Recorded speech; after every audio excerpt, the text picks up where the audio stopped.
A cidadezinha de São Guilherme sempre foi conhecida por seu clima pacato, seus casarões antigos e um centro histórico quase intocado pelo tempo. No meio da praça principal, havia um prédio imponente, de arquitetura colonial, com janelas arqueadas e grades enferrujadas, o antigo Museu Histórico Municipal. Durante décadas, o local permaneceu fechado para reformas, envolto por tapumes e lendas urbanas que assustavam crianças e intrigavam os mais velhos. Mas, na última semana, a prefeitura anunciou a reabertura oficial, prometendo uma nova exposição inédita chamada Os Arquivos Proibidos de São Guilherme, composta por artefatos encontrados em escavações clandestinas feitas sob a própria estrutura do museu. O evento atraiu curiosos, historiadores e até influenciadores digitais interessados em alimentar suas redes com mistério e nostalgia. No meio da multidão, estava Jonas, um jovem estudante de arqueologia que havia crescido ouvindo histórias assustadoras sobre aquele prédio. Desde pequeno, ouvia a avó contar sobre os olhos que observam dos quadros, as vozes no porão e as peças que se movem sozinhas. Ele nunca acreditou muito, até aquela noite. Logo na entrada do museu, os visitantes passavam por uma linha do tempo da cidade, com peças de cerâmica indígena, fotos em preto e branco e documentos da era colonial. Mas o que chamava mais atenção era o andar de baixo, onde ficava a tal exposição proibida.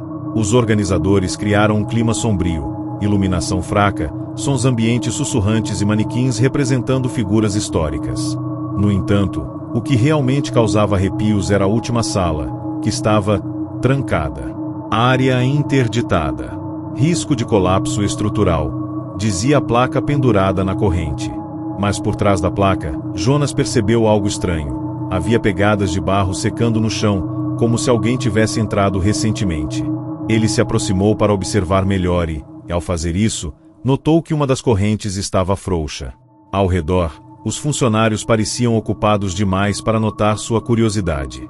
Atraído por um impulso inexplicável, Jonas deslizou para dentro da área proibida. Lá dentro, a temperatura caiu instantaneamente. O corredor era estreito, as paredes de pedra úmida e o cheiro de mofo misturado com algo mais ferroso, talvez sangue seco. No fim do corredor, uma porta antiga entreaberta revelava o que parecia ser um depósito de peças não catalogadas. Jonas entrou e a porta se fechou atrás dele com um estrondo. A sala era coberta de prateleiras altas e desorganizadas, cheias de objetos empoeirados, bonecas antigas com olhos de vidro, crucifixos quebrados, quadros de pessoas desconhecidas com expressões mórbidas. Jonas sentiu o peito apertar quando uma das bonecas pareceu mover a cabeça lentamente para ele. Pensou estar imaginando coisas. Mas então ouviu um rangido. Não era do piso. Era de cima.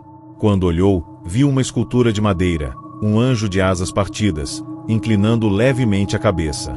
O objeto, embora imóvel, parecia observá-lo com uma expressão severa. Jonas deu um passo para trás e esbarrou em um espelho oval, empoeirado, com moldura entalhada em símbolos que ele não reconhecia. Limpou com a manga da camisa e, por um segundo, não viu o próprio reflexo, mas o de um homem com uma máscara de couro cobrindo o rosto e vestes do século XVIII. O homem estava parado atrás dele. Jonas se virou com o coração disparado, mas não havia ninguém. No entanto, o reflexo no espelho permanecia ali, imóvel, encostado em seu ombro. O jovem arqueólogo deixou o espelho cair e correu para a porta, que agora estava trancada por dentro. Foi então que uma voz sussurrou diretamente no ouvido dele: "Você não devia estar aqui." As luzes da sala começaram a piscar, revelando vultos que surgiam entre os objetos. Um deles se destacou, uma figura encurvada, com roupas antigas de curador e um chaveiro pendurado na cintura. O homem arrastava os pés e murmurava em latim. O rosto era deformado, como se tivesse sido queimado parcialmente, e em seus olhos não havia nada além de um vazio preto. Jonas tentou se esconder atrás de uma estante, mas o curador parecia sentir a presença dele. As peças devem permanecer seladas.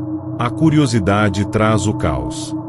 O tom da voz era gélido, como o fundo de um poço.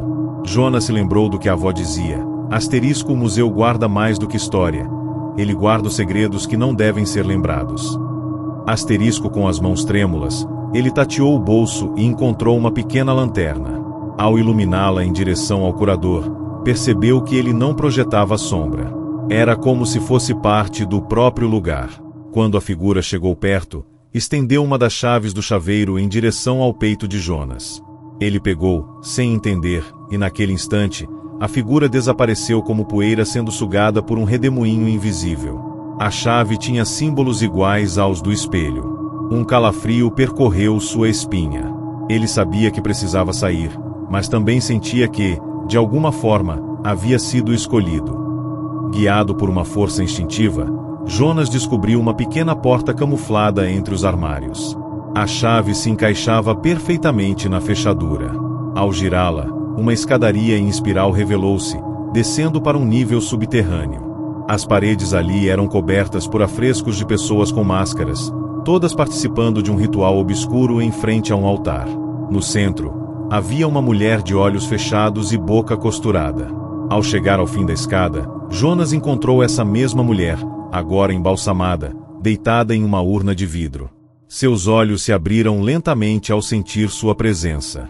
Uma força invisível empurrou Jonas para trás, e ele caiu ao lado de um pedestal de pedra, onde havia um diário. Folheando rapidamente, descobriu que aquele era o verdadeiro diário do primeiro curador do museu. Ele narrava práticas proibidas, invocação de entidades através de objetos históricos, selamentos espirituais em peças amaldiçoadas, e o pacto de manter o museu como prisão para essas forças.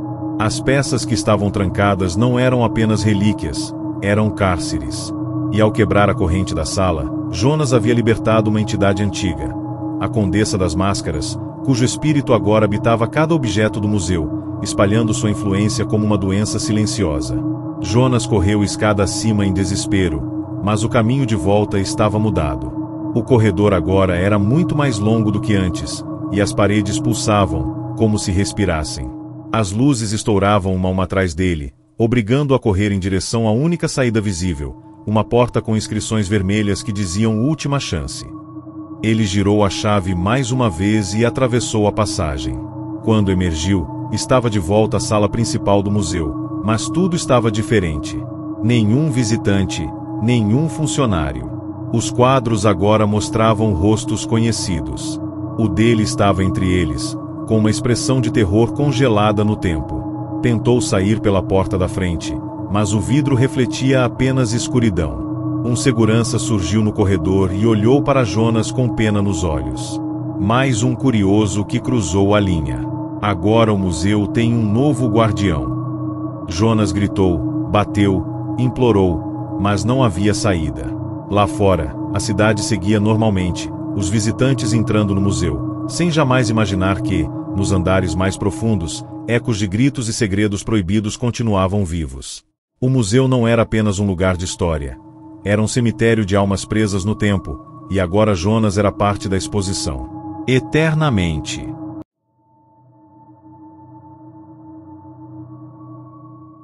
Após os estranhos acontecimentos envolvendo Jonas, o Museu Histórico de São Guilherme ficou fechado por 2 semanas. A nota oficial da prefeitura dizia que houve problemas estruturais, mas ninguém mencionou a noite em que os alarmes dispararam, as câmeras pararam de funcionar e a última gravação mostrava Jonas entrando em uma área proibida, e nunca mais saindo. O mistério só aumentou a curiosidade, e assim que o museu reabriu, dezenas de visitantes voltaram a circular entre os corredores silenciosos.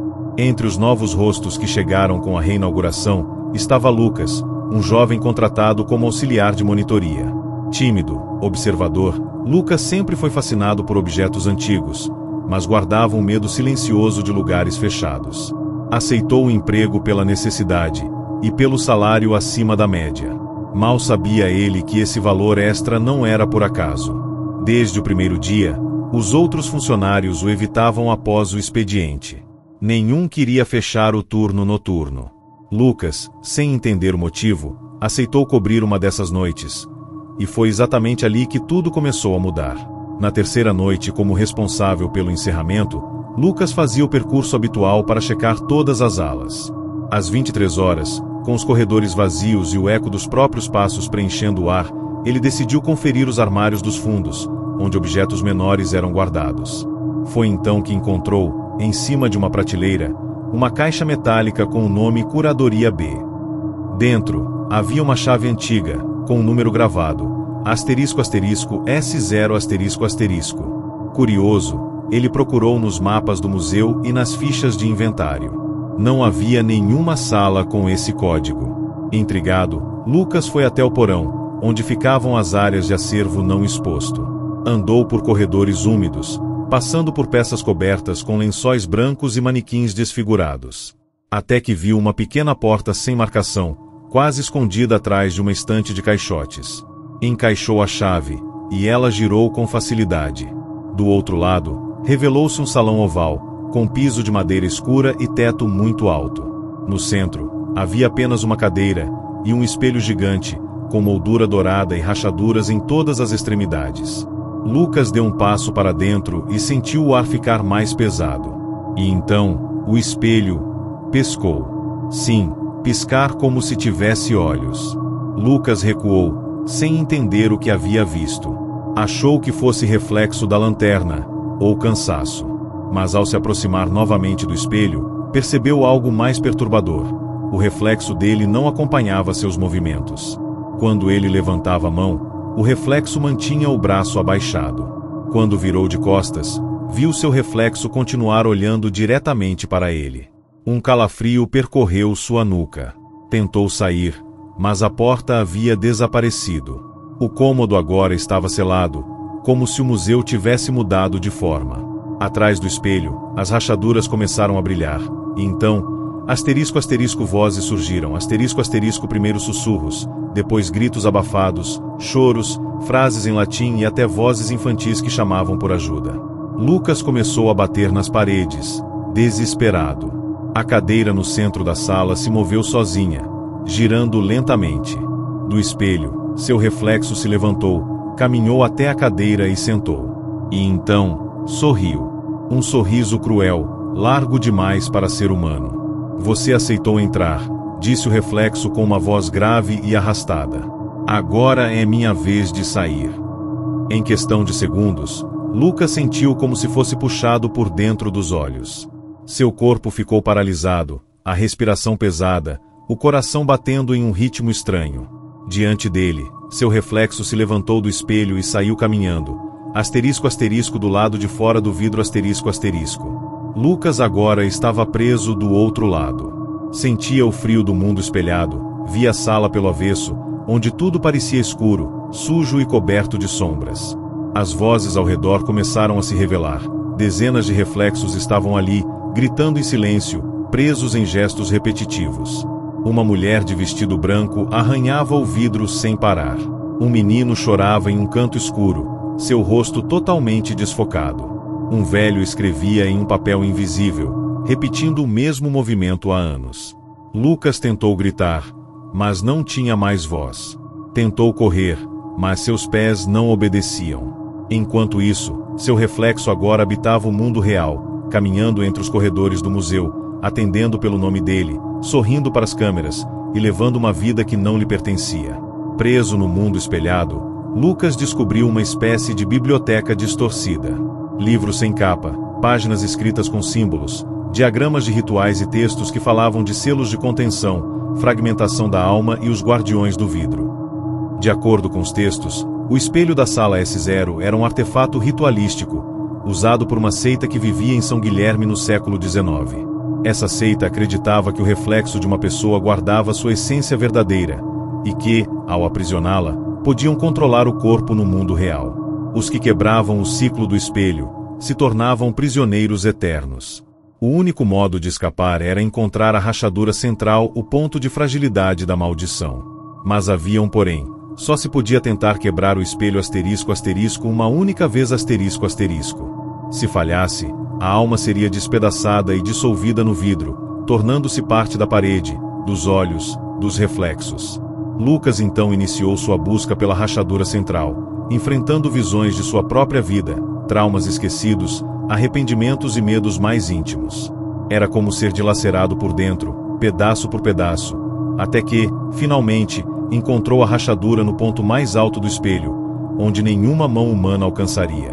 Enquanto Lucas enfrentava seus fantasmas, no mundo real, O reflexo que ocupava seu corpo começou a agir de forma estranha. Sorrisos longos demais, respostas robóticas e uma obsessão por espelhos.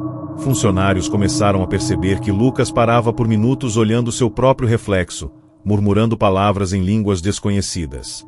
Visitantes também relataram sentir um arrepio ao passar por ele. Até que, numa madrugada, um guarda encontrou a porta da sala S0 aberta novamente. No centro, o espelho estava intacto, mas com algo diferente. Asterisco asterisco havia um novo reflexo preso lá dentro.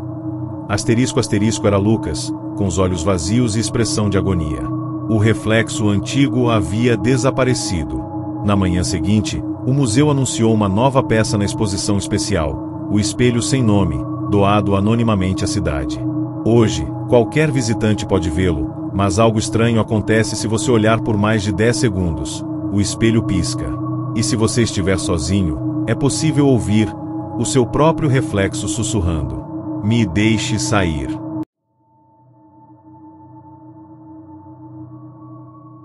Quando o Museu Histórico de São Guilherme anunciou a chegada de uma nova galeria de arte colonial, ninguém imaginava que entre as dezenas de pinturas cuidadosamente restauradas, haveria uma que jamais constou em inventários, nem em registros de colecionadores. Era um quadro de moldura espessa, entalhada com detalhes florais e pequenos rostos que pareciam gritar. A tela mostrava uma cena incompleta, uma sala escura, uma lareira acesa ao fundo e uma mulher parada no centro, coberta por um véu preto, com o rosto totalmente borrado por pinceladas violentas. A assinatura do artista havia sido rasurada com tinta preta, e a etiqueta do acervo apenas dizia: "Doado sem origem, peça 37B. A obra foi pendurada na última parede do corredor leste. Desde o primeiro dia, visitantes começaram a relatar desconfortos, tontura, perda de tempo, sensação de estarem sendo observados. Alguns afirmavam que, ao olhar fixamente para a pintura, conseguiam ouvir passos atrás de si. Outros diziam que a mulher no quadro mudava de posição, mesmo sem sair do lugar. Sofia era estagiária de museologia e sonhava em trabalhar com restauração de arte antiga. Foi designada para catalogar os novos quadros e ficou imediatamente intrigada pela peça 37B.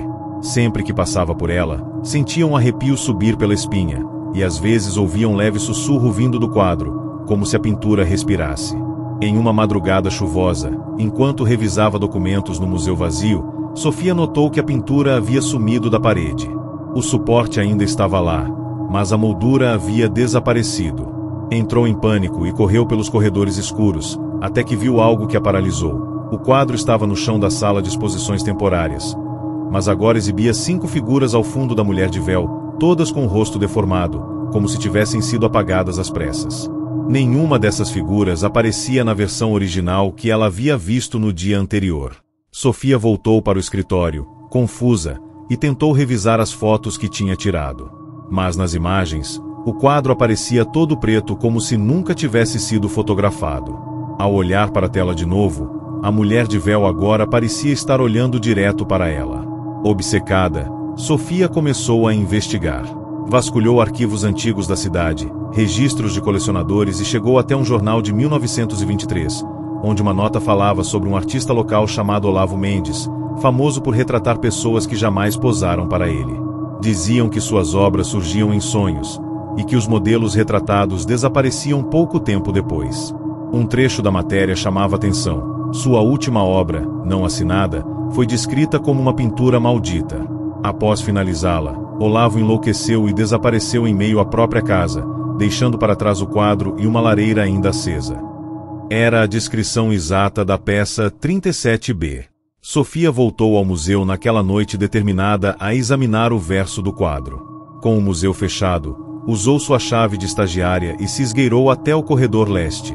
A pintura estava de volta à parede, como se nunca tivesse saído. Com luvas e cuidado, retirou a moldura e encontrou algo apavorante. Cravado na madeira, em letras pequenas, estava escrito: "Todas as almas voltam para cá", seguido de 5 nomes.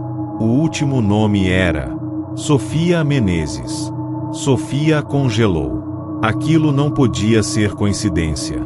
Sentiu o ar do museu ficar mais denso, como se as paredes estivessem fechando ao redor dela. Ao tentar sair, percebeu que as luzes haviam apagado. O alarme disparou, mas não havia som. Era como se tudo estivesse preso num instante de tempo suspenso. Voltou o olhar para o quadro e se assustou. A mulher do véu agora estava sem o véu. E o rosto era o seu. Assustada, caiu de joelhos e tentou rasgar a pintura, mas a tela era dura como ferro. No fundo do museu, ouviu passos se aproximando firmes, lentos, arrastados. Quando se virou, viu 5 pessoas vindo em sua direção. Suas roupas eram antigas, seus olhos fundos, e suas bocas estavam costuradas com fios pretos. As mesmas figuras do quadro. Elas pararam ao redor dela, formando um círculo silencioso. A mulher do véu apareceu atrás, agora com o rosto de Sofia, e tocou seu ombro. Nesse momento, Sofia sentiu algo sair de seu corpo, como se sua alma tivesse sido puxada com violência. Seu corpo caiu no chão. Mas ao se levantar, percebeu que não era mais ela. Era algo pintado. Algo dentro da tela. Na manhã seguinte, os funcionários encontraram a pintura no mesmo lugar. Nenhum sinal de arrombamento, nada fora do lugar. Exceto por um detalhe. A peça 37B agora exibia 6 figuras ao fundo. A nova presença era inconfundível. Sofia, com expressão vazia e olhos voltados para quem quer que a observasse. Um relatório interno foi aberto, mas nada foi descoberto. A estagiária simplesmente desapareceu sem deixar vestígios. A pintura foi removida discretamente da exposição e levada para o porão, em uma sala trancada sem janelas. Lá, ela foi guardada junto a outras obras não identificadas. Mas não ficou esquecida. Guardas passaram a relatar sons de choro vindo de dentro da sala. Um deles pediu demissão após jurar que o quadro piscou para ele. Outro foi encontrado em estado catatônico, repetindo as palavras: "Não olhe para os olhos dela." A maldição da pintura continuava viva, alimentando-se de cada olhar curioso, de cada mente frágil e de cada alma distraída que ousasse se aproximar demais. O museu, mesmo ciente dos relatos, manteve o caso em sigilo. Mas a história da peça 37B circula entre os estagiários como um sussurro proibido. Dizem que, em noites silenciosas, é possível ouvir o som de pinceladas vindo do porão. Outros dizem que, se você encarar o quadro tempo suficiente, pode ver a si mesmo lá dentro num fundo embaçado, esperando ser pintado. Uma nova exposição está prestes a ser lançada. O tema: Arte Maldita no Interior do Brasil. E embora ninguém admita, a peça 37B será reexposta, agora com um nome novo: A Galeria das Almas Vazias. O curador atual insiste que a obra é apenas uma lenda. Mas quem trabalha no museu sabe a verdade.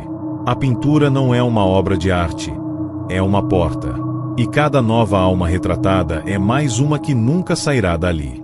Hoje, ela tem 7 figuras. Amanhã, pode ser você.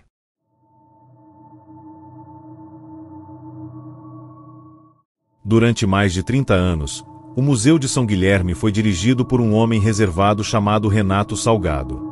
Ele era visto como um guardião obsessivo da história da cidade, meticuloso, autoritário e obcecado por sigilo. Nunca permitia que ninguém além dele mesmo acessasse a sala de arquivos principais, um cômodo que ficava trancado por 2 portas reforçadas nos fundos do museu. Depois de sua morte repentina, em 2004, a administração resolveu deixar o local fechado por respeito. No entanto, em julho de 2025, durante uma inspeção interna, o atual diretor encontrou a chave original do arquivo dentro de uma caixa lacrada escondida no fundo de uma gaveta de aço. A curiosidade falou mais alto. A equipe abriu a sala, e o que havia lá dentro parecia mais um bunker do que um simples escritório. Estantes com milhares de pastas, gavetas etiquetadas com datas e nomes de visitantes, fitas de vídeo e, o mais estranho de tudo, relatórios sobre pessoas que desapareceram dentro do museu, datando desde 1911 até os anos 2000. Nenhum desses casos constava em registros públicos. E o que ninguém percebeu é que, ao abrir aquele arquivo, também libertaram aquilo que Renato havia passado a vida inteira tentando conter. Entre os documentos, havia uma seção separada chamada Classificação R, com anotações feitas à mão em letras tremidas e vermelho desbotado. Ali dentro, estavam fitas VHS numeradas de 1 a 17, sem rótulo, exceto por datas escritas com marcador, madrugadas específicas, sempre durante períodos de lua nova.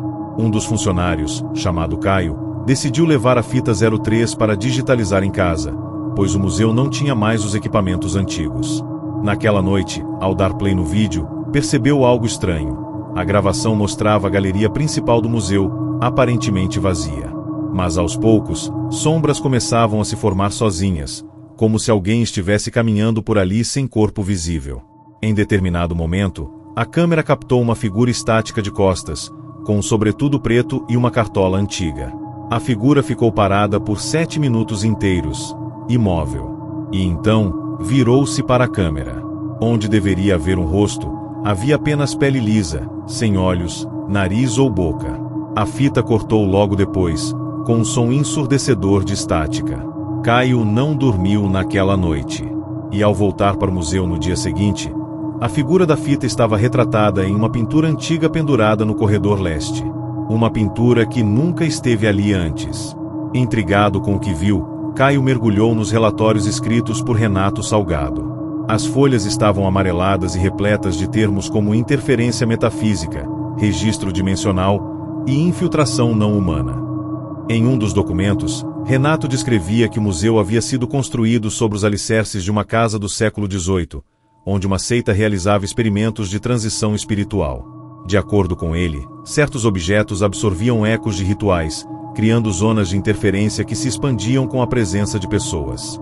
Em outras palavras, o próprio museu era um organismo vivo, moldado pela energia acumulada das emoções, memórias e desaparecimentos. Renato ainda relatava o surgimento de entidades parasitas de memória, que tomavam a forma de visitantes antigos, funcionários falecidos e até crianças que nunca existiram. Havia um padrão em todos os desaparecimentos. Todos ocorreram nas noites em que essas entidades surgiam. O diretor finalizava o último relatório com a seguinte frase, sublinhada 3 vezes: "Se eu desaparecer, não me procurem. Eu estarei nos registros.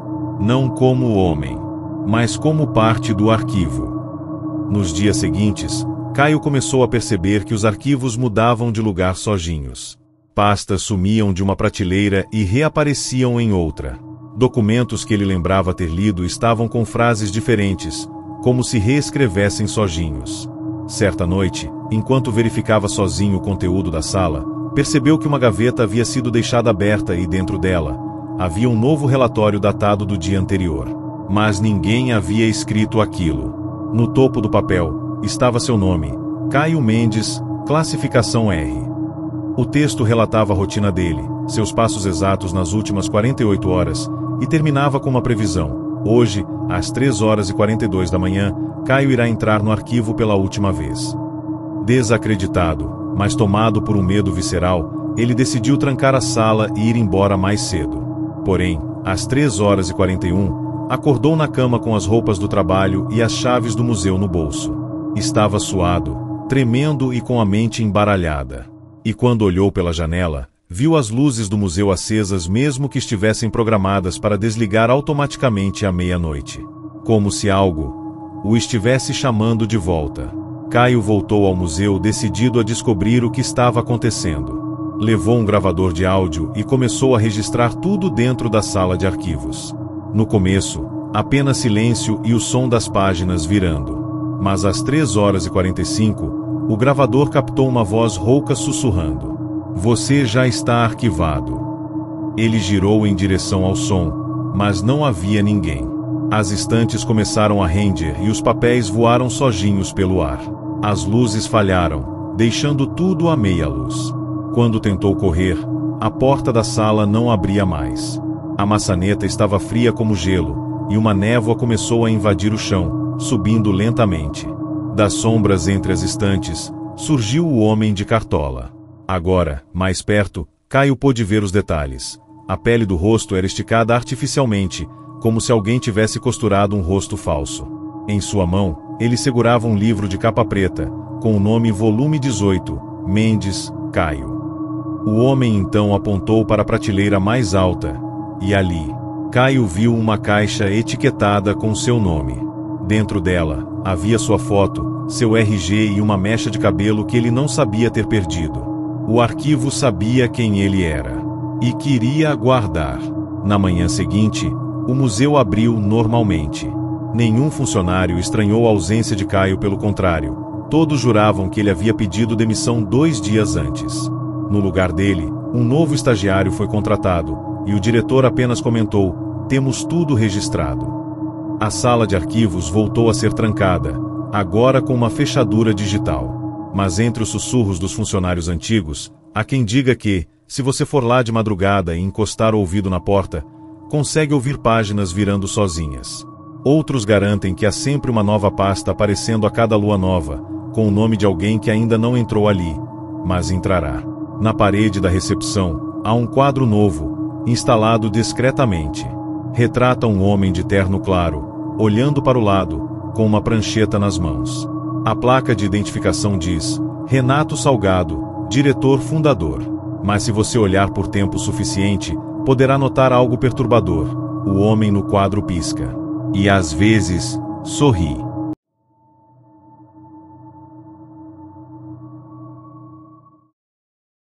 Durante o mês de agosto, o Museu de São Guilherme recebeu uma visita especial. Um grupo de alunos do ensino fundamental foi levado para uma excursão guiada pelas alas principais. Como parte da proposta educativa, o museu organizou uma simulação de caça aos objetos, onde as crianças deveriam procurar peças específicas usando pistas e mapas simplificados.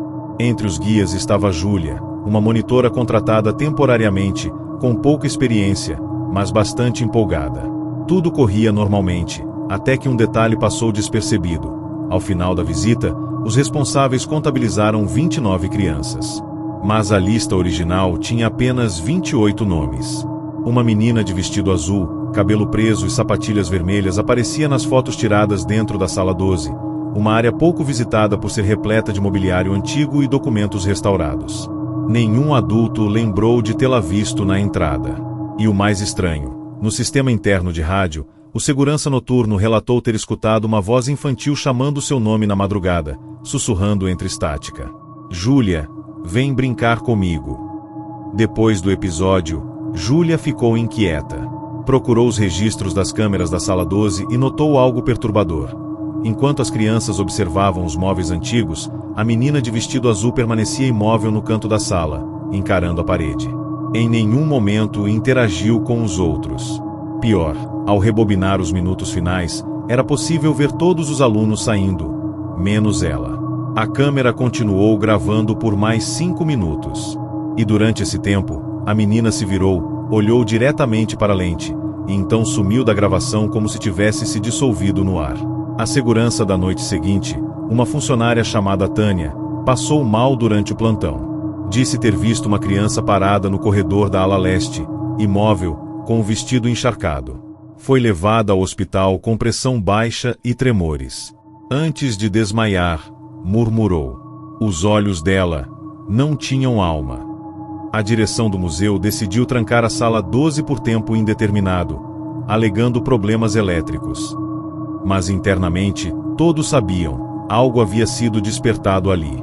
Algo que fingia ser criança, mas não era. Com a sala isolada, a equipe de restauração foi chamada para verificar possíveis alterações ou objetos esquecidos. Entre os móveis, encontraram um armário com fundo falso, dentro do qual havia um pequeno cofre enferrujado, sem identificação. Após horas tentando abrir, conseguiram arrombar a fechadura. Lá dentro, havia uma única peça, uma boneca antiga, com corpo de pano, olhos de vidro e a boca costurada com linha vermelha. Nenhum registro indicava a origem da peça. Ao tentar catalogar, Júlia sentiu um mal-estar repentino, enjoo, visão turva e sons distorcidos, como se ouvisse passos correndo ao seu redor. A boneca foi isolada em uma redoma de vidro, mas durante a madrugada seguinte, desapareceu. No lugar, havia pegadas molhadas no chão, levando de volta até a porta da sala 12 que agora estava destrancada, mesmo com 3 trancas reforçadas. Dentro da sala, os restauradores encontraram a boneca sentada sobre a escrivaninha, e ao lado dela, um desenho infantil feito a lápis, mostrando uma criança de vestido azul segurando a mão de alguém, com o rosto riscado com força. No verso do papel, a frase: "Se você me esquecer, eu volto." Assustada, Júlia decidiu investigar mais a fundo. Descobriu que, nos anos 60, o museu havia sido uma escola de ensino primário antes de se tornar patrimônio histórico. Em um arquivo esquecido da prefeitura, encontrou um diário pertencente à última diretora da escola, Marina Gouveia. As anotações eram esparsas, mas em determinado trecho, ela relatava o desaparecimento de uma aluna chamada Letícia. A menina, segundo a diretora, sofria bullying dos colegas e era constantemente punida por comportamentos estranhos, como falar sozinha, recusar comida e desenhar obsessivamente túmulos e olhos. Um dia, após ser deixada de castigo sozinha na antiga sala de castigos, hoje sala 12, Letícia nunca mais foi vista. A polícia investigou, mas nenhum corpo foi encontrado. Marina encerrou o diário com uma frase escrita em letras trêmulas: "Ela ainda está aqui. E ela quer brincar." A revelação deixou Júlia em choque. A menina da excursão não era uma visitante. Era a Letícia. E agora, parecia querer que todos a vissem novamente. Na noite seguinte, o museu permaneceu fechado. Mas Júlia voltou sozinha, determinada a encerrar aquele ciclo. Levou a boneca, agora guardada em um saco de pano, até a sala 12. No centro da sala, acendeu uma vela, como descrito em um ritual antigo encontrado entre os documentos da diretora Marina. Leu as palavras, depositou a boneca no chão e pediu perdão em nome de todos que a haviam esquecido. Por um instante, tudo ficou em silêncio. Mas então, uma risada infantil cortou o ar. A vela se apagou. E quando Júlia abriu os olhos, a sala estava diferente. O assoalho tinha desenhos infantis em carvão, o ar cheirava a giz de cera, e no canto, sentada de costas, Letícia brincava com outra boneca. "Você quer brincar comigo agora?" Ela perguntou, sem virar o rosto. Júlia não respondeu. Apenas assentiu, chorando. A menina se levantou, virou-se lentamente e, pela primeira vez, mostrou o rosto por completo. Os olhos eram grandes demais, negros, fundos, como buracos na própria realidade. Ela segurou a mão de Júlia. E naquele momento, Júlia deixou de existir como pessoa. Dizem que, desde então, a sala 12 passou a ser evitada pelo sistema de segurança. As câmeras daquela ala falham constantemente. Visitantes relatam ouvir risadinhas atrás da porta trancada. E, recentemente, um novo desenho apareceu colado na parede do corredor. Uma criança de vestido azul segurando a mão de outra mulher de camiseta branca e crachá de monitora. Nenhum funcionário admite ter colocado aquilo ali. Hoje, a sala 12 permanece fechada, mas alguns juram que já viram uma nova funcionária guiando crianças entre as peças antigas. Ela sorri demais.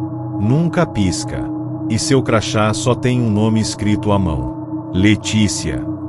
Se algum dia você visitar o museu e ouvir uma voz infantil sussurrando perto do seu ouvido, é porque você foi escolhido para a próxima brincadeira.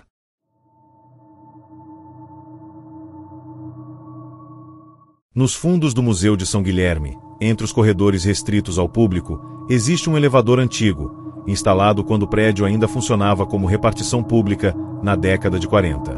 O equipamento nunca foi removido, mas há décadas está desativado, ou ao menos, era o que se acreditava. A porta de ferro fundido, desgastada pelo tempo, permanece sempre fechada, com um aviso enferrujado dizendo: "Fora de serviço, uso restrito desde 1963. No entanto, nas últimas semanas, funcionários começaram a relatar um ruído metálico vindo do poço do elevador. Correntes, engrenagens, o som de algo se movimentando lentamente durante a madrugada. Um estagiário afirmou ter visto o botão de chamada piscar sozinho às 3 da manhã. Outros garantiram ter escutado o sino de chegada, mesmo sem ninguém ter acionado nada. A diretoria decidiu ignorar. Mas numa noite de inspeção, um segurança foi verificar pessoalmente e jamais retornou. A última gravação de câmera o mostra parado em frente ao elevador, enquanto a porta se abre sozinha. Lá dentro, não há cabine. Apenas escuridão absoluta. Após o desaparecimento do segurança, uma equipe foi enviada para verificar o poço do elevador. Com cordas e lanternas, desceram alguns metros, mas nada foi encontrado. A estrutura parecia normal, embora os trilhos estivessem enferrujados e cobertos de fuligem. O que chamou a atenção foi um detalhe: os cabos do elevador não levavam a lugar algum. Terminavam de forma abrupta a poucos metros abaixo da superfície, como se tivessem sido cortados, ou nunca tivessem sido conectados a nada.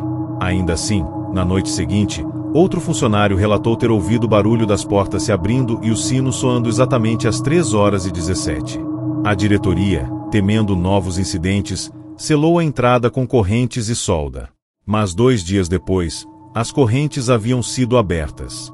E na frente do elevador, estava um crachá antigo, com nome e foto apagados, e uma data de emissão de 1959. Intrigada, a historiadora responsável pelo acervo, Isadora, decidiu investigar a fundo a história daquele elevador. E descobriu que ele já havia sido palco de algo que a cidade escolheu esquecer. Entre os arquivos antigos, Isadora encontrou um diário datado de 1963, escrito por um zelador do prédio chamado Sr. Oliveira. Nos relatos, ele mencionava com frequência a estranha movimentação noturna e descrevia o elevador como uma ferida aberta dentro do museu. Em uma das últimas entradas, o zelador escreveu: "A cabine desce, mas não sobe. Quem entra, não volta. Eles ouvem o chamado, mas não percebem o preço." A última anotação estava manchada com algo que parecia ferrugem ou sangue seco, e dizia apenas: "A porta abriu para mim hoje." Ela sabia meu nome. Isadora sentiu um calafrio. Levou o diário até o andar do elevador para comparar as datas, e ao se aproximar, notou que o botão de chamada, apesar de desconectado, estava brilhando em um tom vermelho fraco. Aquilo não fazia sentido. E então, ela viu algo ainda mais assustador. Refletido no espelho lateral do elevador, havia uma pessoa dentro da cabine, mas ao olhar diretamente para dentro, ela só via o vazio. O reflexo não correspondia à realidade. E o mais perturbador é que o reflexo sorria para ela. Na noite seguinte, determinada a entender a origem do mistério, Isadora voltou ao museu sozinha. Levada por um impulso quase hipnótico, pressionou o botão do elevador. A luz piscou. Um estalo metálico ecoou pelo andar. As portas se abriram, revelando uma cabine perfeita, sem ferrugem, com espelhos limpos, painéis de madeira polida e um botão apenas, sem números. A placa dizia: "Subsolo -2". Isadora hesitou, mas entrou. As portas se fecharam lentamente, e então tudo ficou em silêncio. Nenhum movimento, nenhum som de motores. Apenas uma sensação crescente de pressão e desconforto. Quando as portas se abriram novamente, ela estava em outro andar. O corredor à frente era uma versão distorcida do museu. As vitrines estavam quebradas, os quadros tortos, e as paredes cobertas por inscrições riscadas com unhas. Ecos distantes de vozes chamavam seu nome. Conforme andava, reconheceu uma sala. A antiga galeria de tapeçarias agora tomada por teias e sombras que se mexiam sozinhas. E então, no centro, viu um grupo de pessoas. Todas imóveis, olhos fechados, como se estivessem presas no tempo. Entre elas, o segurança desaparecido. Ao tentar se aproximar, uma força invisível a impediu. Uma das figuras abriu os olhos. E eram os olhos dela mesma. Aterrorizada, Isadora correu de volta ao elevador, apertando o botão repetidamente. A cabine se fechou e, desta vez, subiu. Mas ao emergir, percebeu que algo estava errado. O museu parecia o mesmo, mas os detalhes haviam mudado. Os quadros mostravam pessoas diferentes. As estátuas tinham rostos que não existiam antes. E quando olhou para um jornal na recepção, viu a data, 16 de novembro de 1963. Ela havia retornado no tempo. Ao tentar sair do prédio, viu que a cidade do lado de fora também era antiga. Nenhum carro moderno, pessoas com roupas da época, um mundo completamente fora do lugar. Tentou pedir ajuda, mas ninguém parecia notá-la. Como se fosse um fantasma. Ao voltar correndo para o elevador, uma senhora a interceptou no saguão. "Você usou a máquina errada", disse com firmeza. "Esse elevador não transporta pessoas. Ele transporta versões." Antes que Isadora pudesse responder, a senhora desapareceu no ar como poeira. E o elevador se abriu novamente. Só que agora não tinha espelhos, nem botões. Apenas um fundo escuro. A única opção era entrar, ou desaparecer ali mesmo. Nos registros do museu, Não existe nenhum subsolo -2. Na planta arquitetônica, o prédio só tem um porão, e nada abaixo disso. Mas funcionários antigos já ouviram histórias sobre o andar que ninguém construiu, um espaço que só aparece para aqueles que o elevador escolhe. Dizem que o elevador é um artefato ritual, construído em cima de um ponto geomântico, uma fenda entre realidades. Um funcionário do início dos anos 70 chegou a afirmar: o elevador desce até o ponto onde as memórias apodrecem. Hoje, o elevador permanece selado, com uma nova camada de concreto à frente da porta. Mas, curiosamente, os sensores de movimento instalados ali dentro continuam registrando atividade entre as 3h17 e 3h33, todas as madrugadas. Recentemente, uma nova ficha de funcionário foi encontrada na recepção. Nome: Isadora Almeida. Cargo: curadora de arquivos temporais. Ninguém sabe quem adicionou esse cargo no sistema.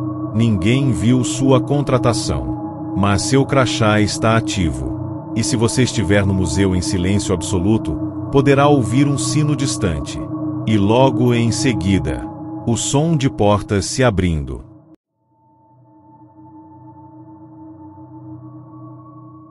No Museu Histórico de São Guilherme, existe um corredor no segundo andar que é raramente visitado, bloqueado por uma porta pesada de madeira escura, marcada apenas por uma pequena placa desgastada: Galeria de Retratos, acesso restrito.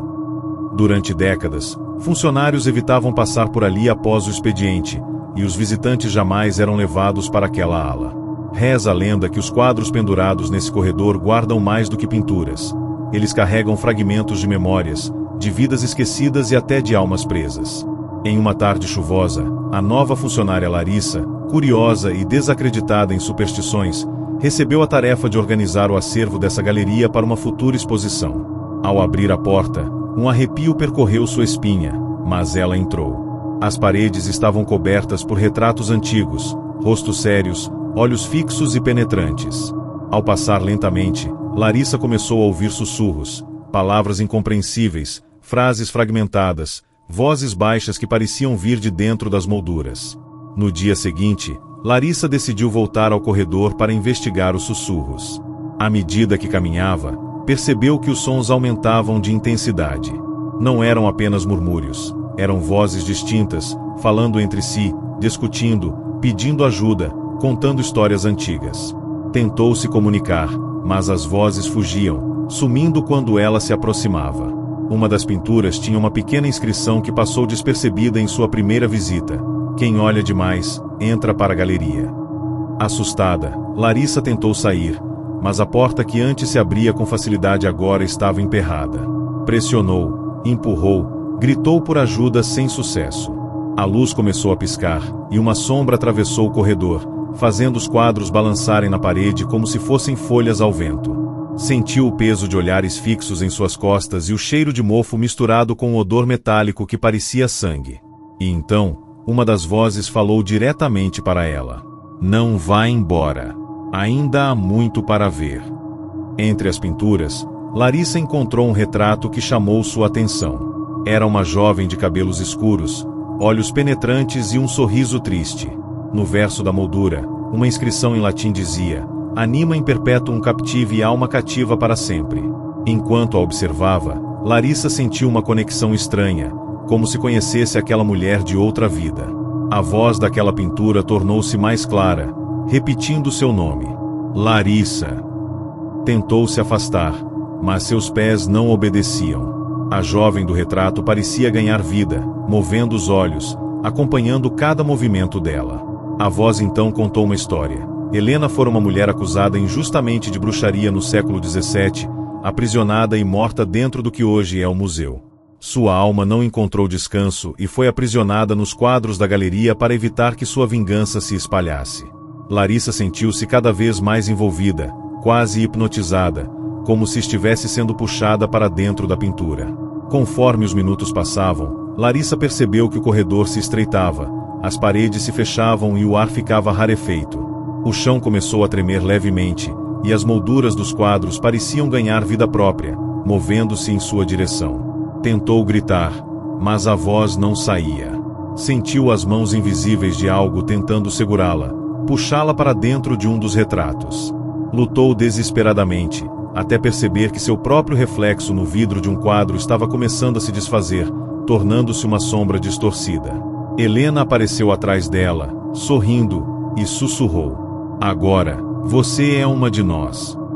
Larissa sentiu um frio intenso e, em seguida, tudo ficou escuro. Quando acordou, Larissa estava dentro do vidro do retrato. Podia ver o corredor, mas era incapaz de sair. Ao seu redor, outras figuras a encaravam com olhos vazios. As vozes tornaram-se seus pensamentos.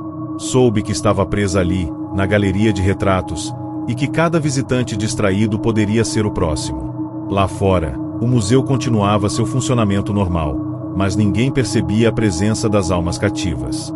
De vez em quando, seus sussurros se infiltravam nos sonhos dos funcionários, deixando-os inquietos e desconcentrados.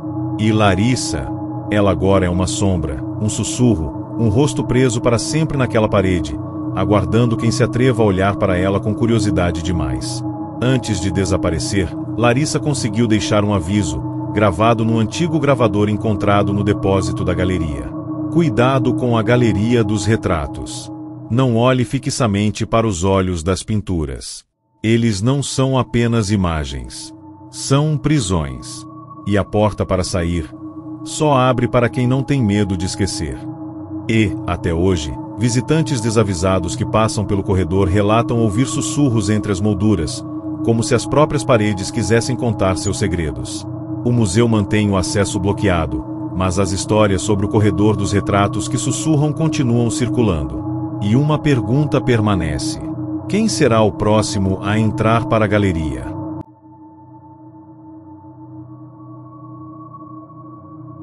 No salão principal do Museu Histórico de São Guilherme, há uma luminária de cristal pendurada no teto, considerada uma peça rara do século XIX.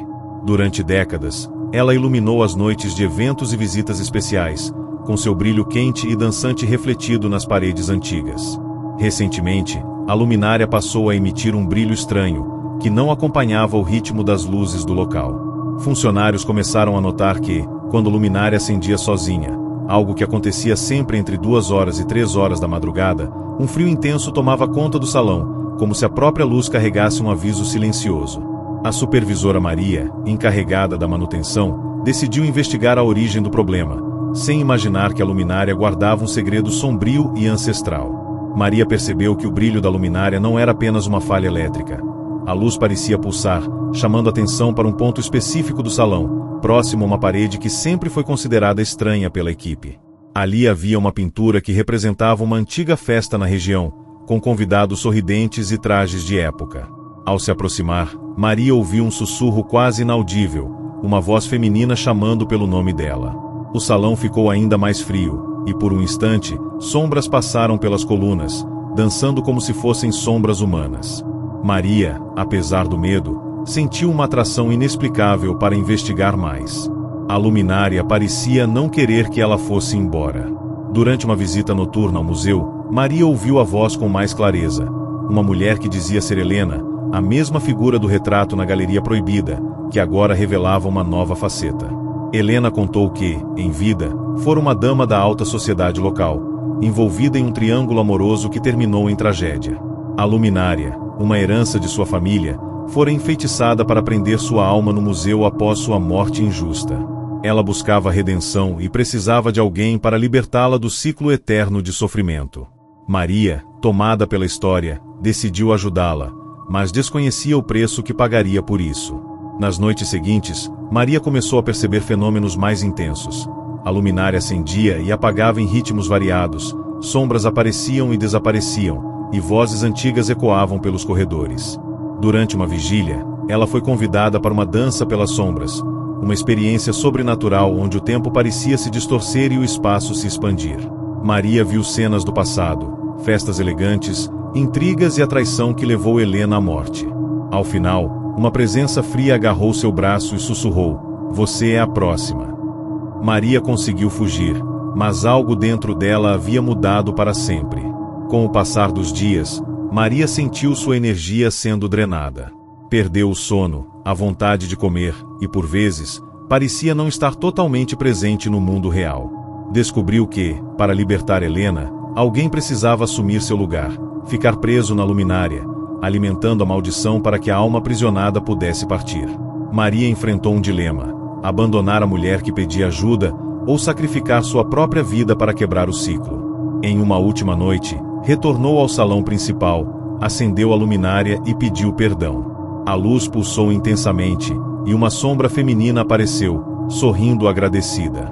Maria sentiu um frio cortante e desmaiou. Na manhã seguinte, os funcionários encontraram a luminária apagada e o salão vazio. Maria desaparecera sem deixar rastros. A luminária agora parecia mais brilhante, como se tivesse sido reacendida por uma nova força. Testemunhas afirmam que, em noites de lua cheia, é possível ver uma figura feminina dançando entre as sombras da luminária, sorrindo com olhos que refletem um misto de tristeza e alívio. A maldição havia sido passada adiante. E a história do Museu de São Guilherme continua, sempre revelando que, sob sua fachada histórica, existem segredos que nem o tempo pode apagar.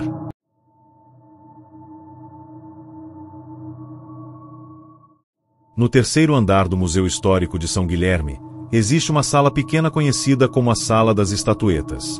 O local abriga centenas de peças de porcelana e bronze, algumas com séculos de existência. No centro da sala, pendurado em uma parede de tijolos aparentes, está um espelho grande e ornamentado, de moldura dourada, datado do século XVIII. Durante anos, o espelho foi tratado como uma peça decorativa comum, até que funcionários começaram a notar algo estranho. Seus reflexos nem sempre correspondiam ao que acontecia diante do vidro. Movimentos imperceptíveis, sombras que surgiam atrás das costas, e uma sensação de que o espelho não refletia só o presente, mas também ecos do passado. A curadora do museu, Ana Clara, decidiu estudar o espelho após relatos de visitantes assustados. Em uma noite de vigília, posicionou câmeras para filmar o reflexo. Ao rever as imagens, percebeu algo aterrador. O reflexo mostrava uma figura vestida com roupas antigas, um homem de olhar fixo e sombrio que não estava fisicamente na sala. Em outro momento, a imagem captou uma criança correndo em direção ao espelho, desaparecendo ao atravessá-lo. Ana Clara tentou tocar o espelho, mas sentiu uma onda de frio e uma força invisível a puxando. O espelho parecia um portal para outra dimensão, uma dimensão onde as estatuetas ganhavam vida e as memórias aprisionadas se manifestavam em formas assustadoras. Nas pesquisas, Ana Clara encontrou um diário de um antigo mestre vidreiro, que teria trabalhado na confecção do espelho. O artesão, chamado Gaspar, descrevia que sua obra era única, misturando técnicas secretas e materiais proibidos. Ele acreditava ter criado um portal entre mundos, mas logo percebeu que havia aprisionado algo sombrio na superfície do vidro. Em uma das últimas entradas, Gaspar escreveu: "O vidro não apenas reflete, mas devora.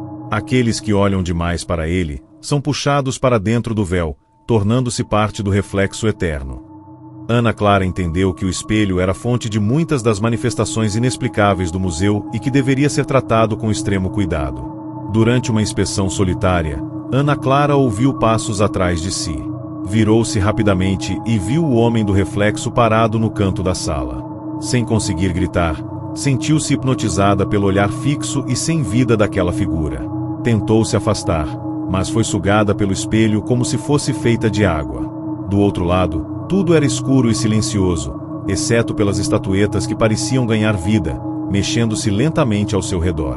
Ela estava presa naquele reflexo, uma dimensão paralela onde o tempo não passava e as almas ficavam condenadas a repetir seus últimos momentos. No mundo real, os colegas de Ana Clara notaram sua ausência e acionaram a segurança. Após horas de busca, encontraram o espelho coberto por uma névoa branca. O vidro estava quente ao toque, como se tivesse vida própria. Um especialista em fenômenos paranormais foi chamado para tentar resgatá-la. Ele preparou um ritual antigo para quebrar o véu e libertar as almas presas. Durante o ritual, o espelho tremeu, sombras se contorceram na superfície, e um grito ecoou pela sala. Ana Clara reapareceu, desorientada e exausta, mas viva. Contou sobre o mundo do reflexo, as estatuetas que ganhavam vida e o homem sombrio que queria prender outras pessoas. Desde então, o espelho foi coberto com tecido negro e trancado em uma sala especial, com acesso restrito. Funcionários relatam que, mesmo coberto, Às vezes podem ouvir sussurros vindos do espelho e sentir olhares observando-os. O especialista alertou que o vidro ainda pode abrir portais e que a prisão dentro dele é eterna para quem entrar. O museu colocou placas alertando visitantes para não encarar o espelho por muito tempo. E a pergunta que ecoa no museu é: